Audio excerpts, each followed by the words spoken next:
എടാ മെയിൽ കൊടുത്തിട്ടുണ്ടായിരുന്നോ? ഒറ്റ മിനിറ്റ്, ഞാൻ ഒന്ന് ChatGPT നോക്കിയിട്ട് ഇപ്പം ശരിയാക്കാം. എന്ത് ചെറിയ ആവശ്യത്തിനും ChatGPT കോപ്പി പേസ്റ്റ് ചെയ്യുന്ന ആളാണെന്നെങ്കിലെങ്കിൽ it is seriously going to affect. ഇന്ന് നമ്മൾ സൈക്കോളജിയിൽ പറയുന്നത് കോഗ്നിറ്റീവ് ഓഫ്ലോഡിംഗ് എന്നാണ്. അതായത് നമ്മുടെ ബ്രെയിൻ ഉപയോഗിച്ച് ചെയ്യേണ്ട പല കാര്യങ്ങളും ഒരു എക്സ്റ്റേണൽ ടൂൾ ഉപയോഗിച്ച്, അതായത് ChatGPT പോലെയുള്ള കാര്യങ്ങൾ ഉപയോഗിച്ചിട്ട് ചെയ്യാന്നുള്ളത്. സോ നമ്മുടെ ബ്രെയിൻ എക്സാക്ട്ലി ഒരു കമ്പ്യൂട്ടർ പോലെ തന്നെയാണ്. അത് കണ്ടിന്യൂസ്ലി വർക്ക് ചെയ്തുകൊണ്ടിരിക്കുമ്പോൾ മാത്രമേ ഒരു ഹയസ്റ്റ് ഫങ്ഷണൽ ലെവലിലേക്ക് എത്തുള്ളൂ. പക്ഷെ നമ്മൾ എപ്പോഴും ഈ ChatGPT പോലെയുള്ള ബോട്ട്സിന്റെ മേലെ റിലൈ ചെയ്യുന്ന സമയത്ത് ഞങ്ങളുടെ തിങ്കിങ് കപ്പാസിറ്റി, അതുപോലെ തന്നെ ക്രിയേറ്റീവ് സൈഡ്, ഇപ്പോൾ ഒരു പ്രശ്നം വരുന്ന സമയത്ത് ക്രിട്ടിക്കലി അതിനെക്കുറിച്ച് തിങ്ക് ചെയ്ത് ആ ഒരു പ്രോബ്ലം സോൾവിങ് കപ്പാസിറ്റി, ഇതിനൊക്കെ വളരെ നെഗറ്റീവായിട്ട് അത് എഫക്ട് ചെയ്യും. ആൻഡ് മോസ്റ്റ് ഇമ്പോർട്ടൻ്റ്ലി നമ്മൾ ബോട്ട്സിന്റെ മേലെ ഓവറായിട്ട് റിലൈ ചെയ്യുന്ന സമയത്ത് നമ്മളുടെ മെമ്മറി പവറും ഡ്രാസ്റ്റിക്കലി കുറയുന്നതായി കണ്ടിട്ടുണ്ട്.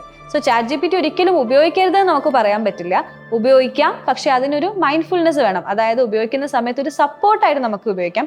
പ്യോർലി അതിന്റെ മേലെ 100% ഡിപ്പെൻഡന്റ് ആവാൻ ഒരിക്കലും പാടില്ല.